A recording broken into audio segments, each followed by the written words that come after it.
Module 1, Culture page. What's in a name? When people lived in small villages, and it was very difficult to travel long distances, there were no surnames. There was no need for them. Everyone knew everyone. However, as villages grew larger and more crowded, people needed a way to tell the difference between people with the same name. The easiest way to do this was to describe them. The one whose father is a teacher. The one who lives near the river. The one with red hair. Eventually, these ways of identifying people grew into surnames as we know them today. In England, surnames have existed since 1066, and they come from a variety of places or from appearance, location of home, trades, and almost anything else one can imagine. Probably the oldest and most common type of surnames are those which are connected to a place.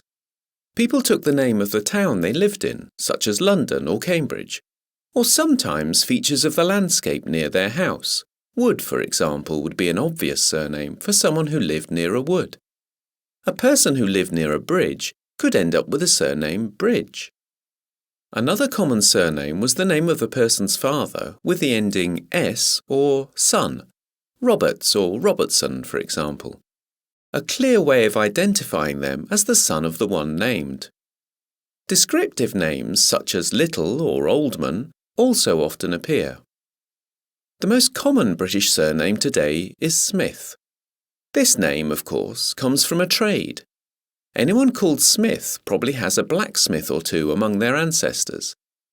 Surnames from trades were very common, and people were often named after what they did, made or sold. It is not difficult in the UK to find people named Fisher, Gardener or Potter, to name but a few. It's not always easy to tell the history of a surname. Although the origin of some may be obvious, others may use words or spelling from earlier forms of English, or even from foreign languages. Scottish, Irish and Welsh forms of names appear, and people moving to Britain from abroad carried different languages and new names with them. However, a little research online can usually quickly uncover the history behind a surname and teach us something about our family's past.